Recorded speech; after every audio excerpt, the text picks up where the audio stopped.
পটুয়াখালীতে বৃদ্ধা মাকে মুরগির খোপে আশ্রয় দিয়েছেন সন্তানরা। একটি মর্মান্তিক ঘটনা জানাতে যাচ্ছি আপনাদের, যা শুনলে আসলে আপনার চোখ থেকে পানি বের হবে। আপনি নন, শুধু যে কোনো হৃদয়বান মানুষের চোখ থেকেই পানি ঝরবে। বলা হয়ে থাকে মায়ের পায়ের নিচে সন্তানের বেহেশত, কিন্তু সেই মায়ের প্রতি যখন এরকম অবহেলা করা হয়, জন্ম দিয়েছেন যিনি, সেই মাকে যদি এরকম একটি মুরগির খোপের মধ্যে আটকে রাখা হয়, তাহলে যেন আল্লাহর আরশ কেঁপে ওঠে, সন্তানের জান্নাত যেন হারাম হয়ে যায়। এরকমই একটি ঘটনার বর্ণনা জানাতে চলেছি আপনাদের। যে মা বাড়ি বাড়ি ভিক্ষা করে সন্তানদের লালন পালন করে বড় করেছেন, সেই গর্ভধারিণী মায়েরই আজ আশ্রয় হয়েছে মুরগি রাখার খোপে। বৃষ্টির পানিতে ভিজে যাওয়া এরকম স্যাঁতস্যাঁতে পরিবেশেই দীর্ঘ বছর যাবৎ বসবাস করছেন জনম দুঃখিনী মা। মুরগি রাখার এই খোপটিতে নেই কোনো কাঁথা কিংবা বালিশ, এমনকি হাওয়া বাতাসও চলতে পারে না ঠিকঠাক।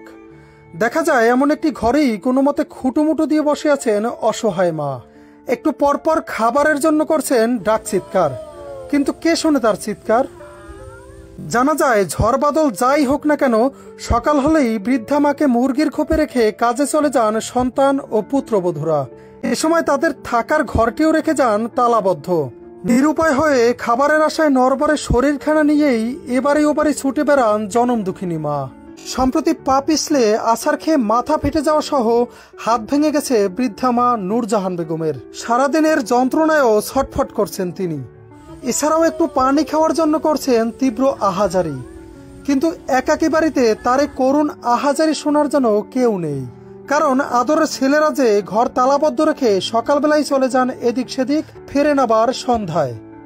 সম্প্রতি বন্যা হওয়ার কারণে জোয়ারের পানিতে থই থই করছে নূরজাহান বেগমের খোপটির চারপাশ। এতে যেন তার মধ্যে কাজ করছে এক অজানা আতঙ্ক। দুঃখজনক এমন ঘটনাটি ঘটেছে পটুয়াখালী সদর উপজেলার লাউকাঠি ইউনিয়নের দক্ষিণ লাউকাঠি গ্রামে। অবহেলিত বৃদ্ধা মায়ের দুই সন্তানদের কাছে এ বিষয়ে জানতে চাইলেও তাদের কোথাও খুঁজে পাওয়া যায়নি। 10 মাস 10 দিনের তীব্র কষ্ট, প্রসব বেদনা, নিজে না খেয়েও সন্তানকে খাওয়ানো, ছোট থেকেই আদর যত্নে সন্তানদের শখ আহ্লাদ পূরণ করে বড় করা, এত ত্যাগ স্বীকার করেও মা নামকে জান্নাতের টিকিট কি শেষ বয়সে এসেও একটু যত্নের ভাগিদার হতে পারেন না?